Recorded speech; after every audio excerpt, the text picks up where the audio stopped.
La turbine est un incubateur, accélérateur d'entreprise que nous avons mis en place il y a quelques années dans le but d'encourager les startups à faire des projets, les jeunes entrepreneurs, et nous les accompagnons dans leurs projets. Alors, nous sommes heureux de nous associer à l'ambassade de France qui lance cette initiative pour protéger les océans et pour connaître leurs richesses.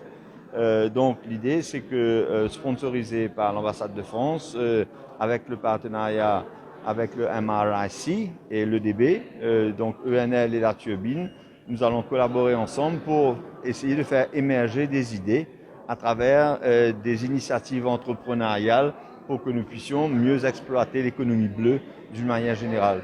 Voilà un petit peu l'essentiel du projet tel qu'il a été conçu. Nous sommes extrêmement heureux d'être associés à la France, bien sûr, à travers l'ambassadrice qui est là aujourd'hui. Nous sommes heureux de nous associer à l'EDB, au MRIC. C'est ensemble que nous allons pouvoir faire toutes ces choses. Je crois que c'est fondamental que nous nous intéressions davantage à notre économie bleue, dont nous n'avons connaissance que d'une toute petite partie, et nous n'en avons exploité à peu près rien du tout. Donc il reste tout à faire, j'ai envie de dire. Ah bon, ce projet-là, c'est plutôt, ce qui me comprend, c'est pour nous dire, entrepreneur, on est INL, Turbine et bien sûr l'ambassade de France.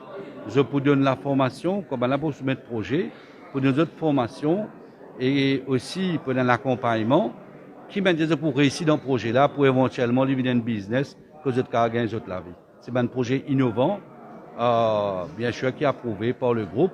Et j'espère, comme on a annoncé tout à l'heure, on a beaucoup quelque chose qui va nous dire, déjà, qui donne je crois, le groupe Atwen, qui donne un joli projet que je peux faire l'étude de mer, qu'il a eu en colosse stage, mais qui déjà fini à approuver. Bientôt, il y a un barachois quand il faut commencer ce projet-là.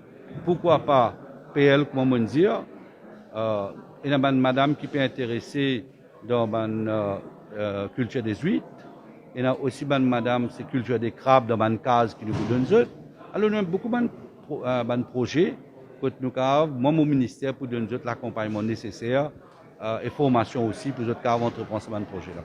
Cette année de l'économie bleue qui vise à promouvoir à la fois une dimension économique, mais également une dimension environnementale et aussi bien sûr une dimension sociale. Tout l'esprit dans lequel la France souhaite impulser cette présidence au sein de la Commission de l'océan Indien, c'est-à-dire de construire ou de commencer à construire, d'impulser des dynamiques dans un espace océan Indien. Une valeur qui sont des valeurs politiques déjà, qui sont des valeurs qui vont être portées et des actions qui vont être portées par l'Institut français, mais aussi par l'État français. On va avoir des actions qui vont bien évidemment concerner, comme je le disais à l'instant, l'économie à travers, par exemple, l'économie bleue, mais pas que. Ça peut être aussi l'économie en portant des initiatives de création d'un réseau d'hommes et de femmes, de réseau de femmes d'affaires, hommes d'affaires, de aussi pouvoir lancer un incubateur d'entreprise Jeunes Pousses avec un événement économique qui devrait avoir lieu à La Réunion, une réunion ministérielle des ministres de l'océan Indien qui se tiendra aussi d'ici la fin de l'année, et également donc des actions qui vont être menées dans le domaine économique et dans le domaine environnemental. Ces actions-là sont des actions donc, qui sont portée par la France en sa qualité d'État membre au titre de la Réunion au sein de l'océan Indien, mais qui bien évidemment s'inscrivent dans les priorités des autres États membres de la Commission, portée par l'organisation qu'est la Commission de l'océan Indien et en lien aussi avec des bailleurs comme par exemple l'Union européenne et aussi comme par exemple l'Agence française de développement.